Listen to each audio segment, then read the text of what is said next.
एक बार तालियों के साथ इस किताब का हम लोग स्वागत करें दोस्तों।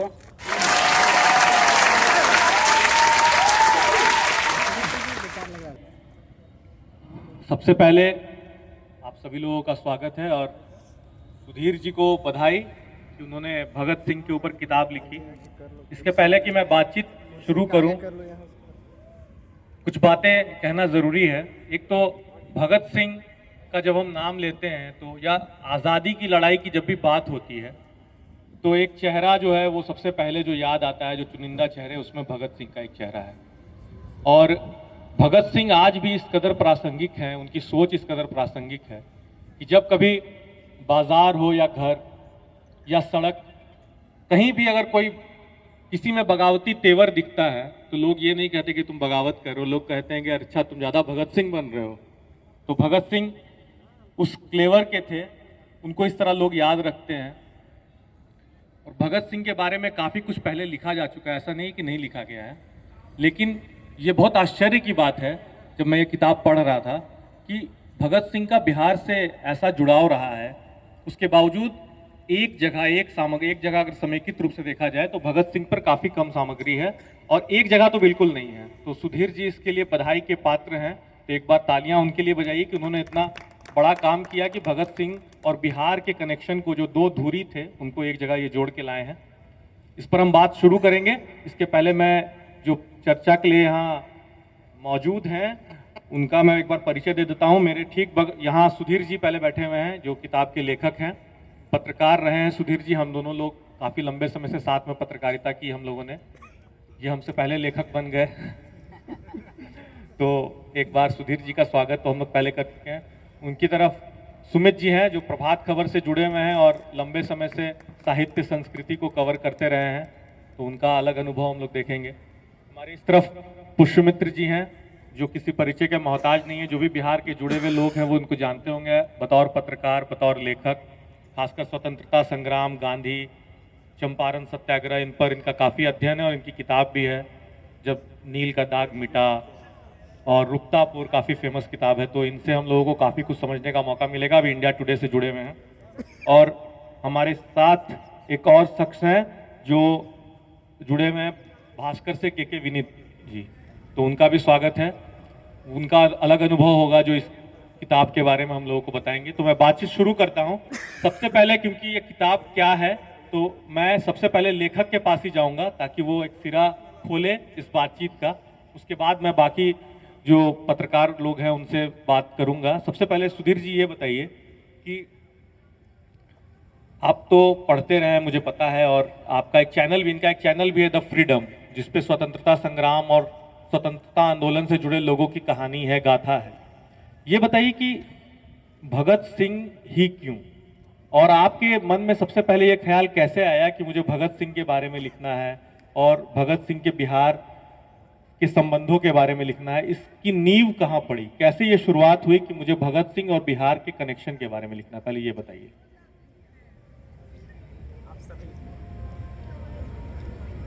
हेलो, आप सभी को धन्यवाद। आप इस लोकार्पण में और चर्चा में जो लोग भी शामिल हैं, मंच पर हैं, मंच के नीचे हैं, सामने। बातचीत का जवाब देने से पहले मैं आज 13 दिसंबर है, आज एक ऐतिहासिक दिन है। विनय बसु नाम के क्रांतिकारी हुए थे जिनका आज शहादत दिवस है। उनको मैं नमन करता हूँ, श्रद्धांजलि देता हूँ।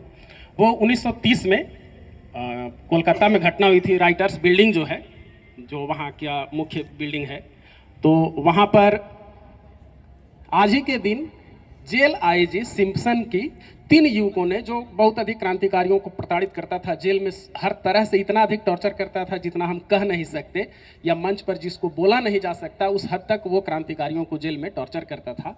तो सिम्पसन की हत्या वहाँ पर इन लोगों ने, 3 युवक थे, विनय, बादल और दिनेश, इन तीनों ने मिल करके 8 दिसंबर 1930 को मार डाला था। वहीं पर फिर ये लोग घिर गए थे, तो जो बादल थे उन्होंने उसी समय साइनाइड खा करके वो आत्महत्या उन्होंने कर ली थी, और विनय बसु और दिनेश जो थे उन्होंने खुद को गोली मार ली थी। तो दोनों को अस्पताल ले जाया गया था। आज ही के दिन विनय बसु ने दम तोड़ दिया था अस्पताल में इलाज के दौरान, आज वो शहीद हुए थे। बाद में वो दिनेश बचा लिए गए थे और उन्हें फिर 7 जुलाई 1931 को उनको फांसी दे दी गई थी। तो आज ये शहादत दिवस है विनय बसु को, उनको श्रद्धांजलि। और अब हम फिर आते हैं किताब पर, विषय पर। कैसे शुरुआत हुई, कैसे आपके जहन में आया कि इस विषय पर किताब लिखनी? मैं लंबे समय से काम कर रहा था क्रांतिकारियों पर, और क्रांतिकारी मुझे शुरू से ही जो स्वतंत्रता सेनानी हैं या जिनके दिल में वो एक अलग सा, उनको जब पढ़िए तो लगता था, पढ़ने का शौक था, हर तरह की चीज़ मैं पढ़ता हूँ जो भी मिल जाता है। थोड़ा सा ये रहा कि जो अक्षर मुझे आकर्षित करते हैं, शब्द मुझे आकर्षित करते हैं। तो जब क्रांतिकारियों पर पढ़ता था, वो एक अलग है मिटने का जज्बा। कोई युवक कह रहा है जिसको फांसी की सजा मिले, वो कह रहा है कि हमको फांसी नहीं दो, हमको गोली से उड़ा दो, ये कह रहे हैं अपने अंतिम पत्र में भगत सिंह अधिक एक सवाल था कि भगत सिंह ही क्यों?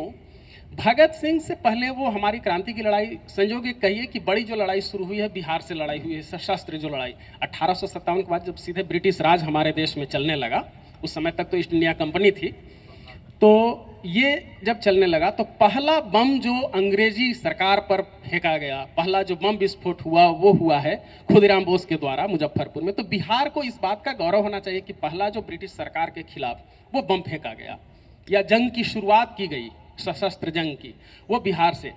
हम लोग गांधी का नाम तो 17 से लेते हैं, लेकिन उससे पहले ये एक हो चुका था।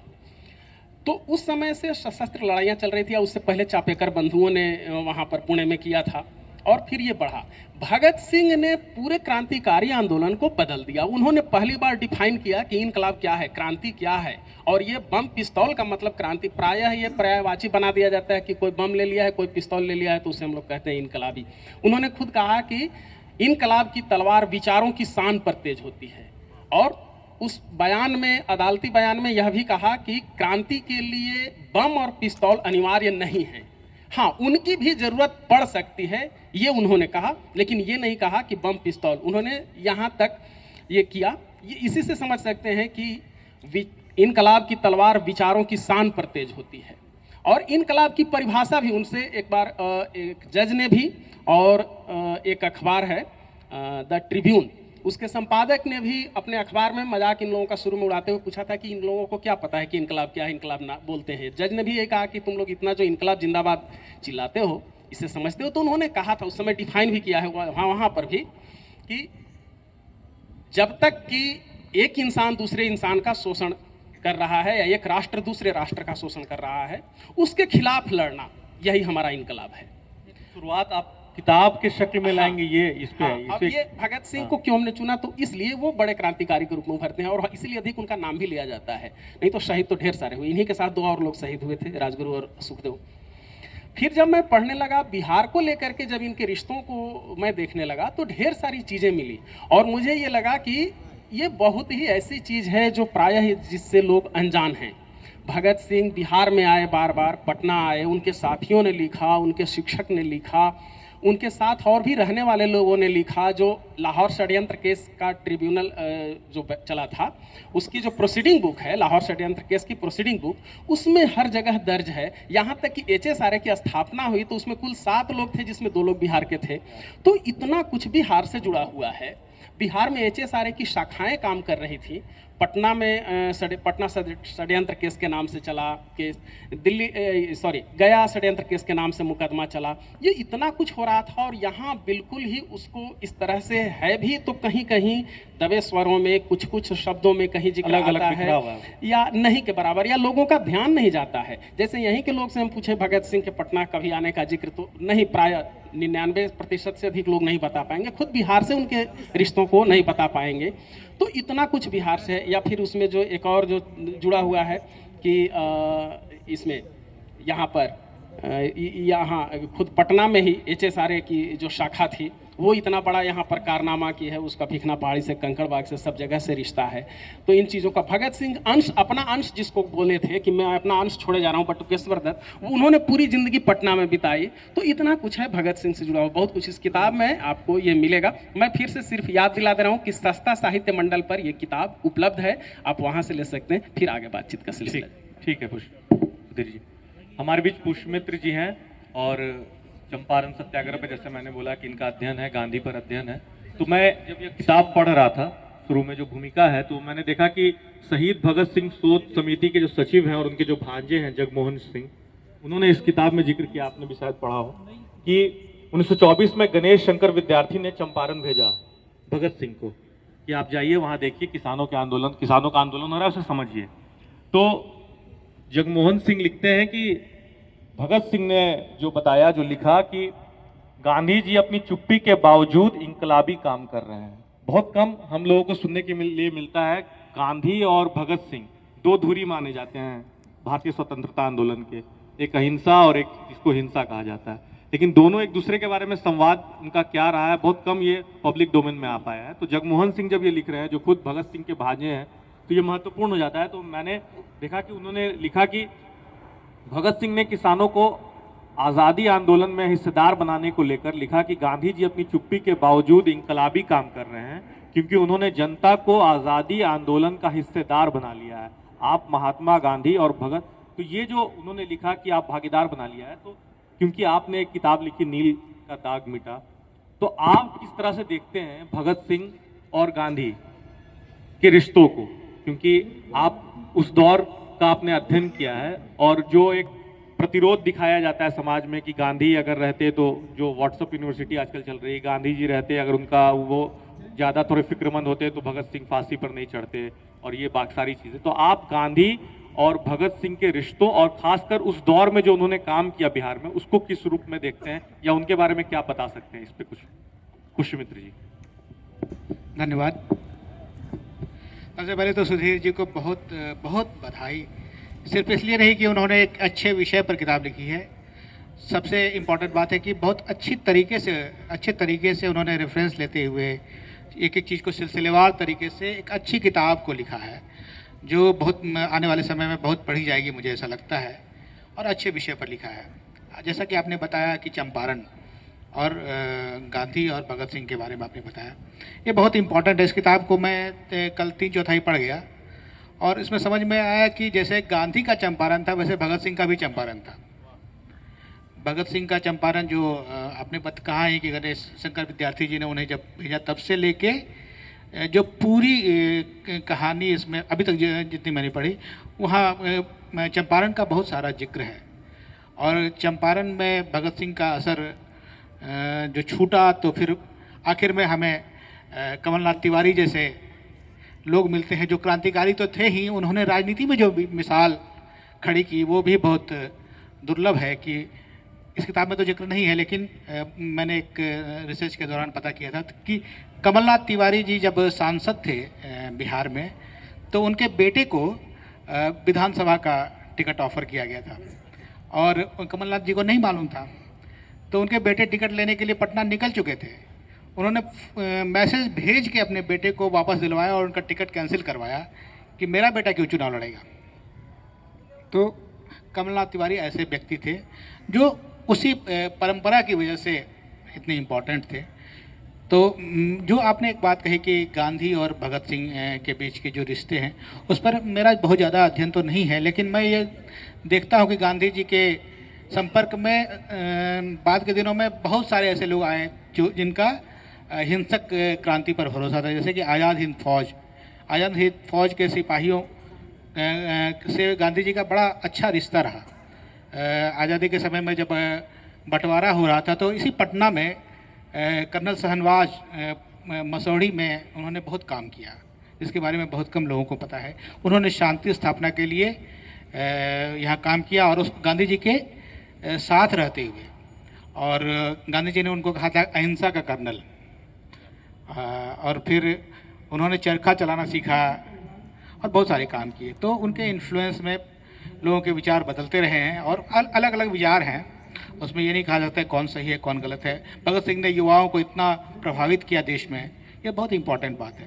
लेकिन इस किताब के बारे में मैं ज़्यादा बात करूँगा। हाँ, तो ये है कि इस किताब में से गुजरते हुए हम लोग चंपारण में जो भगत सिंह का प्रभाव रहा उसको हम लोग समझते हैं। और दूसरी बात जो जानने की इच्छा रह जाती है कि जब पत्रकार बन के, हम लोग सब पत्रकार हैं, जब पत्रकार बन के भगत सिंह आए होंगे चंपारण, तो उन्होंने क्या किया होगा, क्या लिखा होगा, ये हम लोगों को पता नहीं चल पाया। इसमें अलग से मेहनत करने की हम सब लोगों को ज़रूरत है। अभी नहीं। बहुत सही बात कहा, और यही होना भी चाहिए जब कुछ कोई बड़ा काम हो रहा है तो एक टास्क आगे के लिए होना चाहिए कि अब इसके आगे क्या है। तो ये सुधीर जी के लिए एक टास्क भी है और एक चुनौती भी है कि हम लोग उसको निकालें। हमारे बीच सुमित जी हैं। जी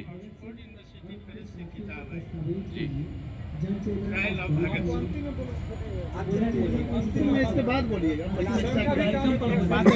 आपको भी मौका मिलेगा सर। हमारे बीच सुमित जी हैं, और जैसा मैंने बताया कि साहित्य संस्कृति बहुत कवर करते रहे हैं, प्रभात खबर से जुड़े हुए हैं, पत्रकार हैं। तो सुमित जी, मैं ये आपसे पूछना चाहूँगा कि इस किताब में एक अंश है, इसका जिक्र सुधीर जी ने भी किया, बटुकेश्वर दत्त को लेकर कि पटना में भगत सिंह का अंश। तो आप किस तरह देखते हैं? और भगत सिंह की बात जो है वो बिना बटुकेश्वर दत्त की बात किए पूरी हो भी नहीं सकती है। एक ऐसे साथी, दोनों ने साथ मिलकर बम फेंका सेंट्रल असेंबली में। तो आप किस तरीके से देखते हैं उस प्रसंग को, खासकर पटना से जुड़े प्रसंग को? आपके लिए कितना नयापन मिला और क्या नई जानकारी मिली उस प्रसंग को लेकर? अगर उसके बारे में कुछ, बटुकेश्वर दत्त और भगत सिंह के संबंधों के बारे में अगर आप कुछ बता सके तो बताइए। किताब में उसका जिक्र भी है। हाँ बिल्कुल, धन्यवाद। सुधीर जी को फिर से बधाई एक बार मेरी तरफ से भी। ये एक चैप्टर है इस किताब में, मैंने पढ़ा उसको, पटना में भगत सिंह का अंश। इसमें बेसिकली जो है मुझे जो समझ में आया, इन्होंने उस घटना का जो संसद में बम फेंकने की जो घटना हुई थी उस समय जो बताया गया उसका जिक्र तो किया ही है, लेकिन बटुकेश्वर दत्त एक जो बहुत इम्पोर्टेंट कैरेक्टर थे, उस घटना के गवाह थे, उस घटना में शरीक थे, उनका जो बिहार से कनेक्शन रहा है उसको उन्होंने बहुत अच्छे से पेश किया है। उसको कई एंगल से उसको बताने की कोशिश की गई है। बटुकेश्वर दत्त के जो इतने करीब वो 15 साल तक जेल में रहे, बिहार के जेलों में रहे, वो उनका एक तरीके से घर यहाँ था लगभग, अभी भी जक्कनपुर में उनका आवास है। और शुरुआती जो उस चैप्टर की हुई है वो एक पीएमसीएच के अस्पताल में है, जहाँ पे अपने परिजनों के साथ, और मतलब उनको इलाज की सेवा, मतलब जो दवाइयाँ उपलब्ध होनी चाहिए वो नहीं हो पा रही है। एक लाइन उसमें ये है कि जब वो गए ये परिवहन के लिए कोई परमिट लेने के लिए, तो कमिश्नर ने उनको पूछा कि आपका स्वतंत्रता संग्राम में आप जुड़े रहे हैं, इसका क्या सबूत है, आपको पेश करना पड़ेगा। तो उस वक्त बटुकेश्वर दत्त जैसे लोगों को भी मैंने गवाही पेश करनी पड़ती, हालांकि उनको बाद में मिला, लेकिन राजेंद्र प्रसाद जी के हस्तक्षेप के बाद जो है उनको मिला, लेकिन वो अपना सबूत देना पड़ा उनको जा करके वहाँ पर भी। तो एक ये सारी चीज़ें भी हैं जो लोग मतलब इस तरीके से जुड़े हुए थे आंदोलन में, उनके साथ कैसे चीज़ें जो हुई उन चीज़ों को भी बताया है। उस संबंध भी दिखाया है इन्होंने। जो भगत सिंह की माँ हैं विद्यावती देवी, संभवतः नाम वही, मैं गलत तो नहीं वहाँ, तो उनके साथ जो बटुकेश्वर दत्त का संबंध दिखाया गया है कि किस तरीके से वो जैसे भगत सिंह को प्यार करती थी उस तरीके से बटुकेश्वर दत्त जी को भी उससे कहीं अधिक, वो चूँकि वो लंबे समय तक उनके संपर्क में रहे तो उनसे ज़्यादा वो हम कह सकते हैं कि उनसे प्रेम रहा, और अंतिम समय तक प्रेम रहा, जब तक कि वो उनका प्राण शरीर से नहीं निकला तब तक वो अंतिम यात्रा में भी और उसके करीब भी लगता है कि उनका जो है उनसे जुड़ाव रहा था। तो कई सारी शेड्स हैं उसमें, कई नई चीज़ें हैं जो लोगों को जाननी चाहिए, जो हमारे मेरे लिए भी कुछ चीज़ें जो थी बिल्कुल नई थी और एक पाठक के तौर पर मुझे अच्छी लगी। बहुत सुमित जी ने जो बात कही, आप अगर ये किताब पढ़िएगा तो अभी मैं भी इसको पढ़ ही रहा था, बटुकेश्वर दत्त को लेकर जो चैप्टर लिखा हुआ है वो बहुत भावुक चैप्टर है। आप जब उसको पढ़ते हैं तो देखते हैं कि भगत सिंह ने जो अपने आज़ादी के पलड़े को जो है वो अपनी मौत, अपनी ज़िंदगी के पलड़े से भारी रखा। खुद शहीद हुए, लेकिन वो जिस देश के लिए शहीद हुए वहाँ क्या बाद में फांसी भगत सिंह को तो मिल गई, लेकिन जो सज़ा बटुकेश्वर दत्त को मिली जिंदा रहते हुए बतौर स्वतंत्रता सेनानी, किस तरह उनको जलालत की ज़िंदगी एक तरह से कह सकते हैं कि जीनी पड़ी। बहुत परेशान किया। जब पटना कमिश्नर कहता है कि आप भी स्वतंत्रता सेनानी हैं, अच्छा आप भी, इस तरीके से बात करता है पटना का कमिश्नर, और फिर कहता है कि सबूत लेके आइए, और वो आवेदन फाड़ के फेंक देते हैं बटुकेश्वर दत्त। और फिर जब राष्ट्रपति उनसे पूछते हैं कि क्या हालचाल है, मैं इस किताब से ही बता रहा हूँ आपको, तो क्योंकि रोचकता एक बनी रहेगी, तो वो कहते हैं कि क्या हालचाल रहेगा, आपके सरकार में तो ये हो रहा है। तो ये एक दर्द है जो स्वतंत्रता सेनानी, जो भगत सिंह नहीं देख पाए, अच्छा हुआ नहीं देख पाए, और बटुकेश्वर दत्त ने देखा और काफ़ी परेशानी झेली। तो इस तरह के रोचक प्रसंग अगर आप देखेंगे, जानना चाहते हैं, तो यह किताब में मिलेगी। इसी तरह का एक और प्रसंग है गया से जुड़ा हुआ। मैं, क्योंकि इस किताब पे हम लोग चर्चा करने के लिए बैठे हुए हैं, बहुत विस्तृत इसका परिप्रेक्ष्य है, परिदृश्य है, लेकिन मैं क्योंकि पार्टिकुलर बात करूंगा, तो एक गया काकोरी जो है वहाँ दोहराया जा रहा था। मैं चाहता हूं कि अगर आप उस चैप्टर को पढ़ें, के विनीत जी हमारे साथ हैं, दैनिक भास्कर से जुड़े हैं, आप अगर उस चैप्टर के बारे में कुछ बता सके, या भगत सिंह की ये किताब कितनी ज़रूरी है आज के समय में, इस पर तो अपनी बात रखिए। सबसे पहले तो सुधीर जी को बहुत बहुत धन्यवाद। मुझे इसकी प्रस्तावना, भूमिका या जो भी चीज़ें इसमें है, लिखी गई है, एक तो सरल सुगम्य भाषा में, और कहाँ से लिखी गई, क्यों लिखी गई, कैसे लिखी गई, किनके साथ किनका संपर्क हुआ। अमूमन जब हम आंदोलन की बात करते हैं, स्वतंत्रता संग्राम की बात करते हैं, जब महात्मा गांधी की बात आती है, चंपारण सत्याग्रह की बात आती है, तो बस नई पीढ़ी भी समझ लेती है कि अच्छा गांधी जी का ये योगदान था, बिहार में भाई चंपारण आंदोलन से शुरू किए और यहाँ गए और ये किए। लेकिन कोई ये समझ नहीं पाता कि शहीद आजम भगत सिंह का भी बहुत बड़ा नेटवर्क बिहार में काम कर रहा था उस समय।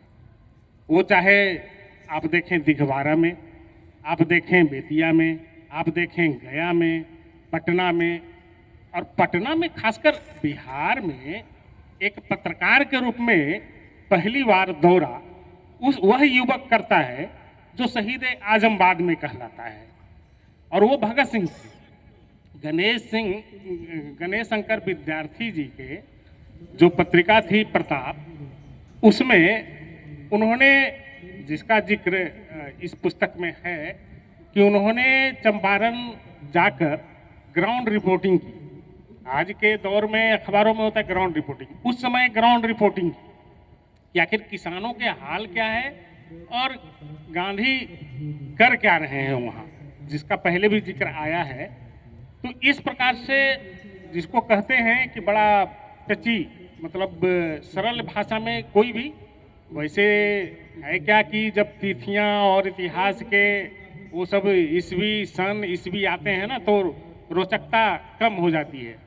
लेकिन सुधीर जी ने जो इसमें लिखा है, जिस प्रकार से संकलन किया है, तो वो रोचकता पूरी की पूरी बनी रहती है। अब आते हैं कि गया में काकोरी दोहराने का ये था, जिस पर गया षड्यंत्र केस चला। अब एक प्रभात चक्रवर्ती करके क्रांतिकारी थे, वो फरार चल रहे थे बंगाल के, वो आए बिहार, उनको पकड़ गिरफ्तार कर लिया गया। इस चैप्टर में उसको इतना अच्छा से पिरोया गया है, और किस प्रकार से एक ब्रिजभूषण नाम के, वो अभी जो अनुग्रह नारायण स्टेशन है औरंगाबाद का, वो उस समय पावरगंज स्टेशन था, उस समय पावरगंज स्टेशन था। वहाँ पर प्लान बना, उनसे मिलकर, पहले तो प्लान बना कि जो पोस्ट ऑफिस में आती है ना, शनिवार को ज़्यादा पैसे रहते हैं, जो डाक से मनी ऑर्डर और ये सब आया जाया करता है, तो उस पैसे को लुटवा दिया जाए। और लुटवा दिया जाए तो फिर सिर्फ इसलिए कि क्रांतिकारियों को धन चाहिए था। फिर हुआ कि नहीं, तो फिर हुआ कि ट्रेन की बात आई, तो उसमें फिर बाद में बृजभूषण सहाय पीछे हाथ हटा लिए। हालांकि केस गया षड्यंत्र केस हुआ, जिसमें 17 लोगों पर केस चला। तो इस प्रकार से ले देकर पूरी तरह से इसमें पठनीयता बनी हुई है, और किताब की अपनी बहुत बड़ी उपयोगिता है। शुक्रिया, बहुत अच्छी बात बताई के विनीत जी ने। और जब हम इस किताब को पढ़ते हैं, तो ये भगत सिंह के ऊपर तो किताब है ही, लेकिन मैं जब इसे पढ़ रहा था, तो आप बिहार के क्रांतिकारियों के बारे में भी जानेंगे। बिहार के कई क्रांतिकारी हैं जिनका इसमें जिक्र किया हुआ है, जिनका जिक्र है इसमें, तो आप उनसे भी रूबरू होते हैं, आप उनके नाम जानते हैं कि बिहार में कौन कौन से लोग थे जो भगत सिंह से जुड़े हुए थे, जो स्वतंत्रता आंदोलन से जुड़े हुए थे। अब मैं पुष्यमित्र जी के पास आता हूँ, फिर सुधीर जी के पास भी आऊँगा। कि जैसा मैंने कहा कि बिहार के कई क्रांतिकारियों का इसमें उल्लेख है, और बिहार का जो स्वतंत्रता आंदोलन है उस पर क्या सामग्री मौजूद है, और ये किताब जो बिहार के क्रांतिकारियों के बारे में, भगत सिंह और बिहार के बारे में तो है, लेकिन बिहार के क्रांतिकारियों का जिक्र है, बिहार की जो भूमिका है उसका जिक्र है। आप क्या संभावना देखते हैं नए लेखकों में या बतौर लेखक किस बिहार के लोगों को कि इस विषय पर और लिखा जा सकता है? आपको क्या लगता है कि ये विषय बिहार के क्रांतिकारियों को लेकर, बिहार के स्वतंत्रता आंदोलन को लेकर और क्या सारी चीज़ें हैं जो आनी चाहिए समाज के सामने? देखिए, सबसे पहले तो मैंने कहा ही था कि जैसे कमलनाथ तिवारी जी जैसे लोगों के बारे में हमको जानना चाहिए और ज़्यादा जानना चाहिए। योगेंद्र शुक्ला जैसे लोगों के बारे में जानना चाहिए। वैकुंठ शुक्ला जिन्होंने बदला लिया एक तरह से, बड़ा बहुत ही वो दिलचस्प कहानी है। जो इस तरह से हम लोग उधम सिंह की कहानी देखते हैं, वैसे वैकुंठ शुक्ला की भी कहानी है कि कैसे हाँ, वो ये है कि जो भगत सिंह को के सज़ा हुई थी तो उसमें बिहार के ही दो क्रांतिकारी थे उनके साथ ही, फणींद्र नाथ घोष और मनमोहन बनर्जी। इन लोगों ने, ये लोग सरकारी गवाह बन गए थे, इसी कारण इनको सज़ा हुई थी। तो फणींद्र नाथ बनर्जी से बदला लिया वैकुंठ शुक्ला ने, और ये बदला लेने के लिए चंद्रशेखर आज़ाद बहुत दिन से चाहते थे और वो लोग चाहते थे कि बदला लिया जाए। तो उन्होंने जिस तरह से चंपारण में ही सारी घटनाएं हुई और जिस तरह से उनकी हत्या की, बहुत ही वो पूरी होना चाहिए और किन परिस्थितियों में उन लोगों ने धोखा दिया। चंपारण में एक डकैती भी हुई है, वो भी बहुत दिलचस्प कहानी है उसमें इस तरह से। लेकिन जो मतलब सबसे ज़्यादा मुझे प्रभावित किया किरदार उसमें कमलनाथ तिवारी जी का, जो बाद में भी मुझे बहुत उनका बाद का जीवन भी बहुत महत्वपूर्ण लगा। ख़ासतौर पर जैसा उन्होंने लिखा है कि भगत सिंह के साथ कटघरे में कमलनाथ तिवारी थे, एक साथ थे, और उस आदमी के बारे में हम लोग बहुत कम जानते हैं। तो ऐसे लोगों पर होना चाहिए। बटुकेश्वर दत्त पर तो खैर बहुत ज़्यादा काम करने की ज़रूरत है। जैसे कि आपने लिखा भी, कहा भी आप लोगों ने, यहीं पटना शहर में बहुत सारे ऐसे लोग हैं जिन पर काम, ऐसे क्रांतिकारियों पर अलग अलग तरीके से काम करना चाहिए। जैसे कि जो 7 शहीद हुए थे उसमें एक 8वें व्यक्ति बच गए थे, बहुत दिनों तक सचिवालय में रहे। हाँ, रामकृष्ण जी, वो बहुत दिनों तक सचिवालय में काम करते रहे और दिलचस्प है कि उनके बारे में कोई पता करने नहीं गया। और वो हर बार जब 7 शहीद का ये होता था, मतलब जिस दिन उनको 11 दिसंबर को श्रद्धांजलि दी जाती थी, अगस्त को, चुपचाप जाते थे और उस मूर्ति के सामने आके प्रणाम करके घर लौट जाते थे। साथ में 8वें साथी वही थे जिन्होंने झंडा फहराया था। तो ऐसे लोगों पर अलग अलग काम होना ही चाहिए, विस्तार से काम होना चाहिए। बहुत सही कहा आपने। तो ये एक शुरुआत हम कह सकते हैं, जैसा पुष्यमित्र जी ने कहा कि बहुत संभावनाएं हैं और बहुत कम काम किया गया है इस पर, बहुत पढ़ने की, बहुत लिखने की ज़रूरत है। अब हम इस किताब कि सबसे ज़्यादा ज़रूरी है हम लोगों को गणेश शंकर विद्यार्थी जी की वजह से चंपारण में जो काम हुए हैं, और कोई भी व्यक्ति जाके प्रताप के दफ्तर में जाके चंपारण से संबंधित जितनी खबरें हैं वो अगर कोई जुटा के ले आए तो सबसे इम्पोर्टेंट काम है। कुछ काम पीर मोहम्मद मुनीस की रिपोर्ट के बहाने श्रीकांत सर ने किया है, वो किताब तो बनी है, लेकिन बहुत सारी रिपोर्ट चंपारण की छपी है। चंपारण उनके विशेष फोकस में था गणेश शंकर विद्यार्थी के, ये बहुत ज़रूरी काम है।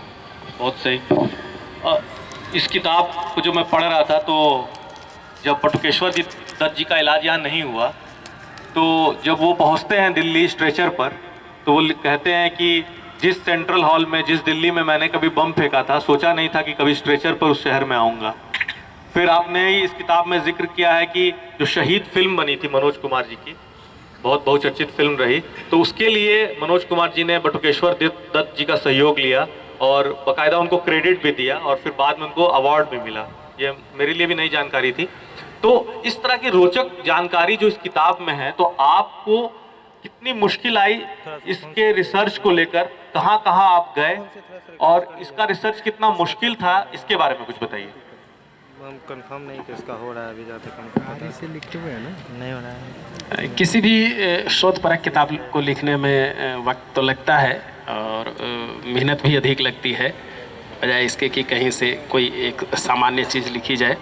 तो मेहनत लगी है और कई सालों की ये मेहनत है, और ये बिल्कुल मुझे भी याद नहीं कि मैं कहाँ कहाँ भटका हूँ इसके लिए। जैसे हमने दिल्ली अभिलेखागार से, राष्ट्रीय अभिलेखागार में वो पूरा प्रोसीडिंग बुक है लाहौर षड्यंत्र केस की, वो पूरा हमने निकाला एक एक दिन का। वो समझ लीजिए कि 700-800 पेज का वो है, और वो एक पूरी अंग्रेजी में, मेरी अंग्रेजी कमज़ोर, फिर भी वो पूरा उसमें से खोज खोज करके बिहार के अंश को निकालना कि कहाँ किन किन लोगों ने बयान दिया है, बिहार के कितनी, बिहार की ढेर सारी गवाहियाँ हुई हैं उसमें, बिहार से, यहाँ बेतिया से, मुजफ्फरपुर से, ऐसी जगहों से गवाह ले जाए गए हैं लाहौर में उस समय, और उन सब ने गवाही दी है और उन सब का जिक्र लगभग है गवाह संख्या सहित कि किस दिन किस डेट में गवाही हुई है और उनका क्या बयान था। तो उससे बहुत कुछ, फिर बिहार अभिलेखागार से भी बहुत कुछ मिला, यहाँ पर जो उस समय चला है उससे फिर मिला। बहुत सारी किताबें जो इस संबंध में है, स्वतंत्रता सेनानियों के संबंध में, वो चीज़ें। फिर आप जो लोग नए हैं उनको मैं बता दूं कि मैं काफ़ी समय से काम कर रहा हूं, तो देश में जितने भी प्रथम पंक्ति के क्रांतिकारी हुए जिन्होंने सबसे अधिक सक्रिय हिस्सा लिया, तो सबके परिवार से लगभग मैं जुड़ा हुआ हूं, या सबके यहाँ आना जाना, या वो लोग भी पटना आते हैं तो मेरे यहाँ आते हैं, तो उन सब लोगों से भी मैं तलाशा। और उसके साथ मैंने ये ख्याल भी रखा कि क्या ये दस्तावेजों में है, इसकी प्रामाणिकता है। क्योंकि कल ही एक क्रांतिकारी के परिजन मिले, उन्होंने बताया कि मैं क्रांतिकारी का परिजन हूँ, और उन्होंने बताया कि भगत सिंह आए थे, हाजीपुर रह गए थे। ये मैंने कहा कि कहीं कुछ जिक्र है, तो कि नहीं मैंने सुना है। तो इन चीज़ों को मैंने जगह नहीं दी है कि आपने सुना है या किसी से, क्या उसको उसकी पूरी विश्वसनीयता है।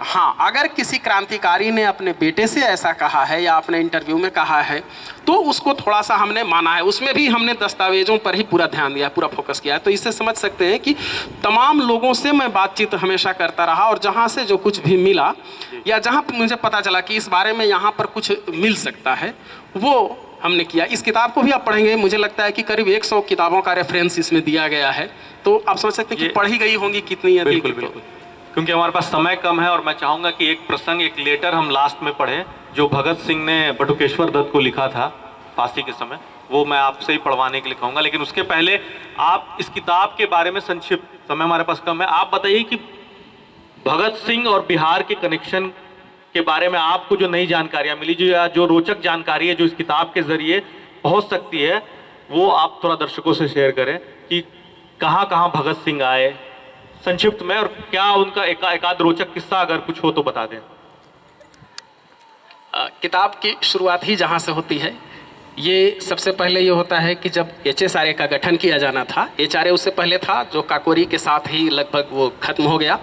आगरा में जो, हाँ नहीं, काकोरी एक्शन आगरा में जो गठन हुआ HSRA का, नहीं दिल्ली में फिरोज शाह कोटला के ये में, आगरा में हेडक्वार्टर बनाया था। हाँ, तो फिरोज शाह कोटला में जो बैठक होनी थी, तो उसके लिए शुरुआती दौर में ही बिहार भी लोग आए कि बिहार से भी लोग, भगत सिंह चाहते थे उस समय अलग अलग संगठन, बंगाल में अनुशीलन के नाम से लोग काम कर रहे थे, युगांतर के नाम से काम कर रहे थे, यूपी में HRA के नाम से, पंजाब में गदर के नाम से, तो अलग अलग सब ये बना हुआ था। वो चाहते थे कि एक साथ सब लोग जुड़े, तो वो फिरोज शाह कोटला में बैठक होती है। बिहार से कुल 7 लोग जो जमा हुए थे, उसमें बिहार से 2 लोग थे, फणींद्रनाथ घोष और मनमोहन बनर्जी, जिनका थोड़ी देर पहले जिक्र आया। थोड़ा सा मैं क्लियर कर दूं कि फणींद्रनाथ घोष पर इसलिए अधिक ये किया गया था कि फणींद्रनाथ घोष सेंट्रल कमेटी का मेंबर बनाया गया था फणींद्रनाथ घोष को, और इसलिए सारी जानकारी थी फणींद्रनाथ घोष को। और वो जब सरकारी गवाह बनता है तो एक एक चीज इतनी बारीकी से, आप देखेंगे कि प्रोसीडिंग बुक में पढ़ रहा था, लगभग 1 सप्ताह उसका बयान चला है, दिन भर, मैंने जो बोलना सुबह से शुरू कर रहा है, अदालत शुरू होती है और शाम तक, फिर अगले दिन सुबह से शाम तक 1 सप्ताह तक वो गवाही दिया है। तो एक एक चीज बारीकी से उसने बताया। ये बहुत अच्छा, उसने सिर्फ भगत सिंह को ही नहीं फंसाया, तमाम अड्डे बताए, सभी क्रांतिकारियों को फंसाया। यहाँ मौलनिया एक्शन हुआ था, यहाँ भी शिनाख्त करने के लिए फणींद्रनाथ घोष को लाया गया, और यहाँ भी सारी कहानी उसने बता दी। वहाँ जलगांव अदालत में उन पर फिर गोली वहाँ मारने का प्रयास किया था भगवान दास माहौर ने, किताब में जिक्र है। तो फणींद्रनाथ पर इसलिए अधिक गुस्सा था कि योगेंद्र शुक्ल को फंसाया गया, या बाकी और कमलनाथ तिवारी वगैरह के खिलाफ अधिक सबूत मिले, उसमें फणींद्रनाथ घोष की सबसे बड़ी भूमिका थी। मनमोहन बनर्जी के खिलाफ वो, यहाँ तक कि जो 3 प्रमुख गद्दार माने जाते हैं, फणींद्रनाथ घोष और ये गोपाल एक है, और एक और हंसराज बोहरा, जय गोपाल और हंसराज बोहरा और फणींद्रनाथ घोष जब जलगांव अदालत में आते हैं ये करने, तो वहाँ भी आज़ाद कहते हैं कि बोहरा बच जाए कोई दिक्कत नहीं है, चूंकि वो बचाया है।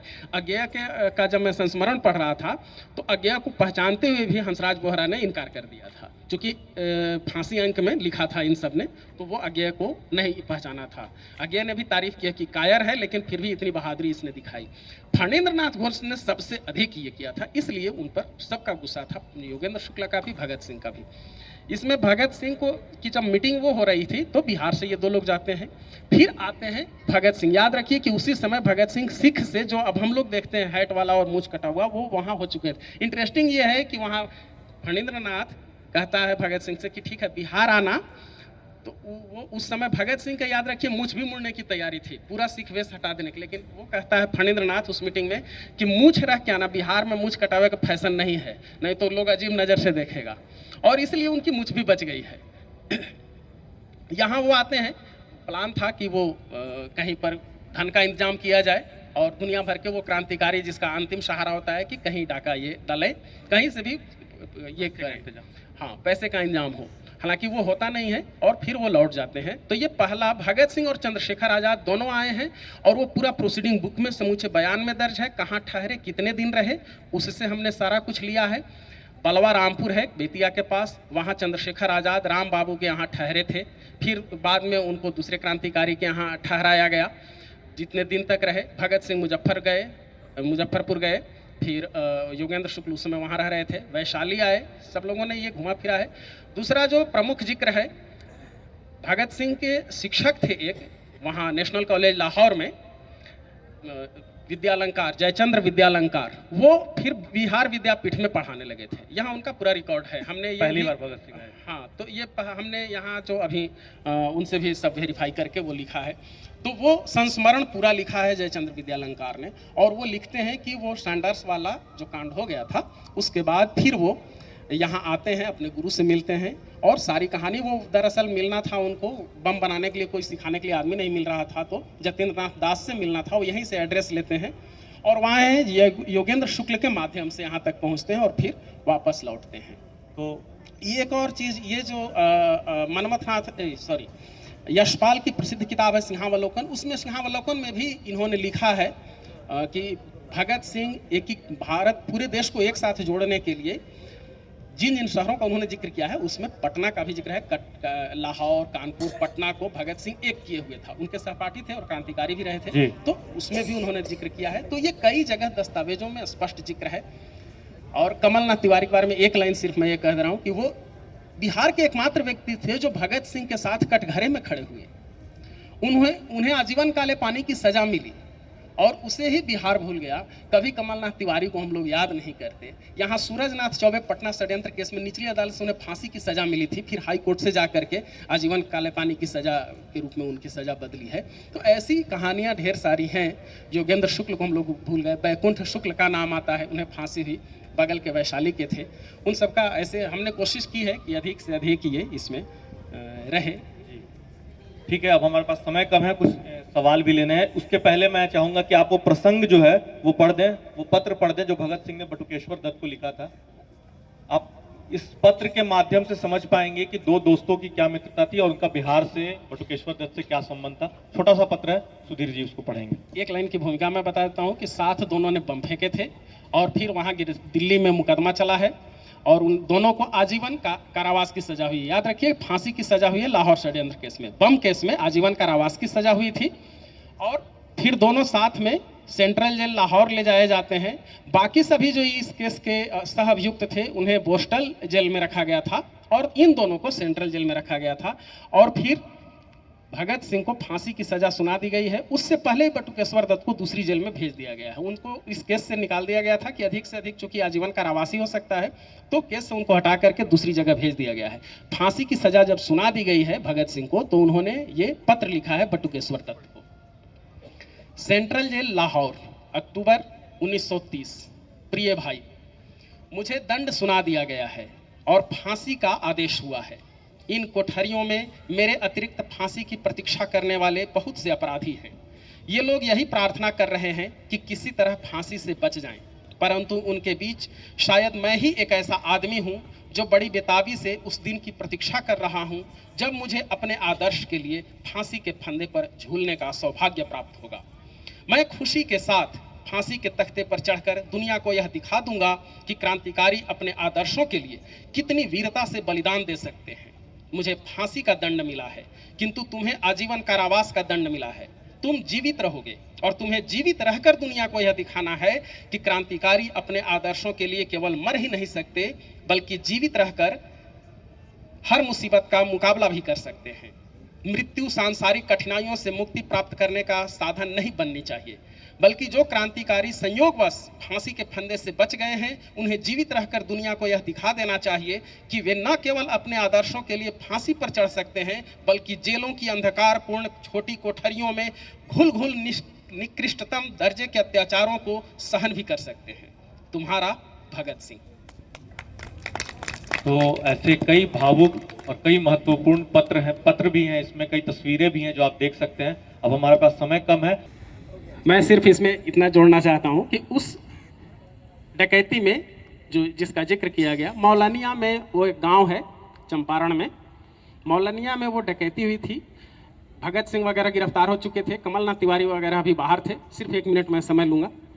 और कमलनाथ तिवारी उसमें जख्मी भी होते हैं, चूँकि एक आदमी पकड़ लेता है और वो तलवार से वार करते हैं, तो ये पकड़े हुए थे कमलनाथ तिवारी, इन्हीं के कुहनी पर वो लगती है। वो पूरी घटना है। मैंने ये जो पूरा प्रसंग लिया है, ये उस डकैती में एक आदमी शामिल है, रघुनी, जो मनमोहन बनर्जी का चेला होता है।